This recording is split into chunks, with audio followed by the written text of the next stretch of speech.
Hi everyone, it's Jack from Jack's English. Now I know you study so hard, but do you study efficiently?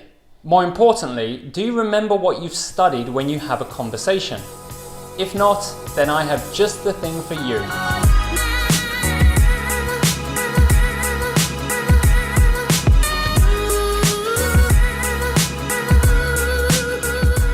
In today's lesson, I'm going to introduce to you a study method.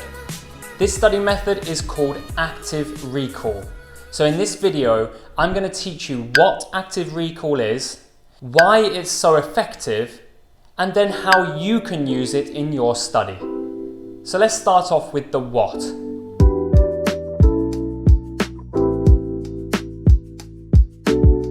Active recall is simply the process of remembering information.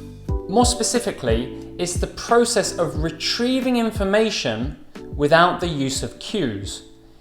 Cues are things that give us a hint. They give us a hint at the information that we want to retrieve. This is really important, right? Because when we're having a conversation, there are no cues. You are retrieving information from your memory. So this method is perfect for simulating real-life conversation, where you need to get the vocabulary and grammar that you studied before and actually use it. As a good comparison, active recall is the opposite of passive review. Now, I don't know about you, but I know a lot of my students in my academy love passive review, reading books, writing notes from something they're studying. This is passive review where you're not actively using the information. So, of course, if this is you, then this lesson is perfect for you. The next question is why? Why is this such a good method?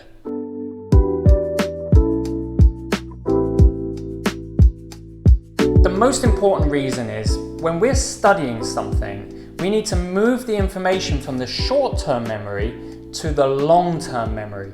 When the information is in the long-term memory, that's what we can access later. If it's in the short-term memory, you're only going to access it in the immediate future, the very near future. And that's no good if you're going to have a conversation tomorrow or next week or on holiday. So that's our priority. Move the information to the long-term memory. Research has also revealed that this is the most efficient, effective, and quickest method of studying. The only thing that I will say, and I'll talk more about this later, is that this is the most taxing kind of study. That means it takes a lot of effort, a lot of brain power, mental energy. So it's something that you can't do a lot of in one go. We'll talk more about that later, but right now I'm going to tell you how to do this and give you my method for active recall.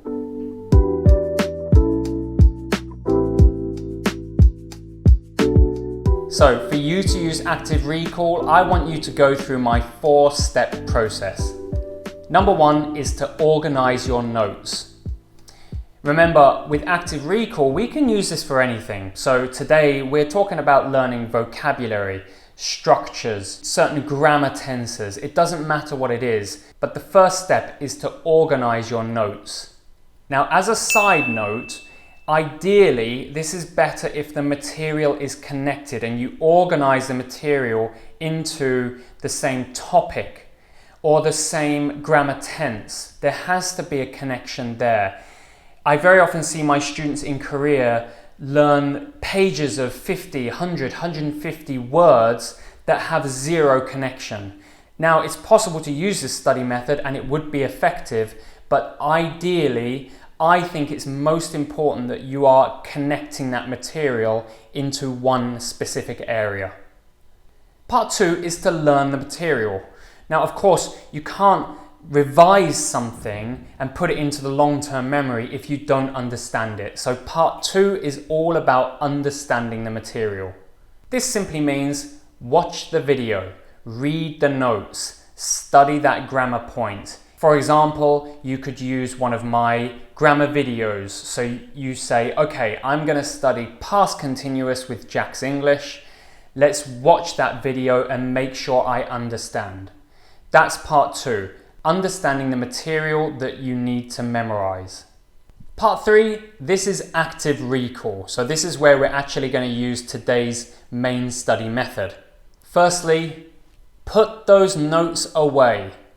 We're not looking at anything. We don't want any cues, as I told you earlier. So cover your notes, put them out the way, whatever you want to do, but make sure you are not checking at this stage.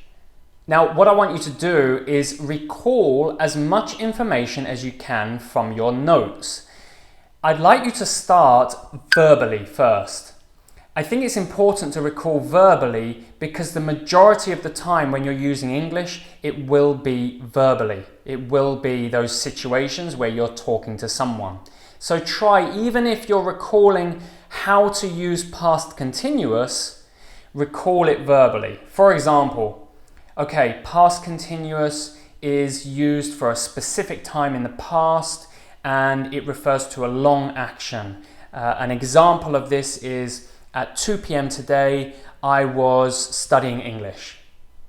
So that's my example of recalling the past continuous. Just a section, but that's just a quick example of how to do it.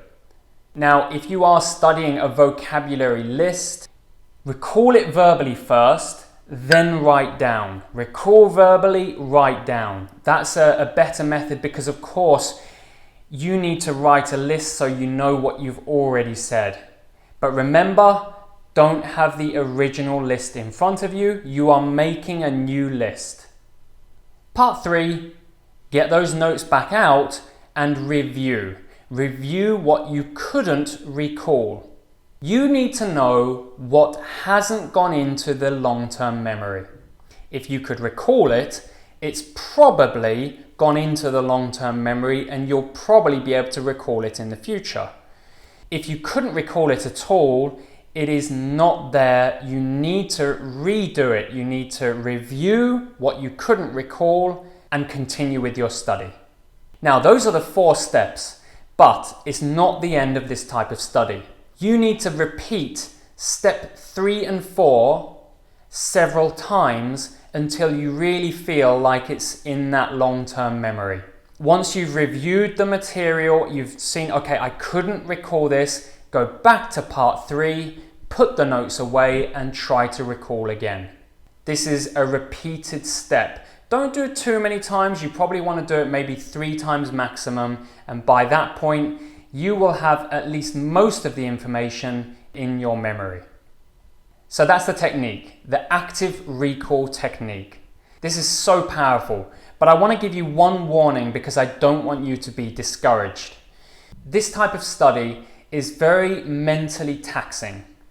Mentally taxing means that it takes a lot of your mental energy and you can very quickly feel tired or discouraged. So what I want you to do is make sure you keep your study notes specific. Don't just generally say, I'm going to study all of the grammar tenses. That's too much. Get very specific and say, okay, past continuous. Secondly, limit the amount of time you're doing this. So try not to do more than 3 repetitions of step 3 and 4. And then make sure you're not doing too much active recall in one go. So don't do hours in one go, because you will feel tired, it can feel frustrating, and in that case you would be discouraged and not continue. As I said, this has been proven by research that it's one of the most effective methods for study. So stick to it, I promise it will help. I hope you enjoyed today's lesson, a little bit different today because I'm giving you a study technique. I'll be back very soon with more material like my Learning English Through Stories and the Grammar Tense series. Don't forget, please like the video. It really helps me grow and provide more content for you and other learners. And subscribe to the channel. Hit that notification bell so that you can hear when there are more videos up. I hope you have a wonderful week this week and I look forward to seeing you very soon. Bye-bye.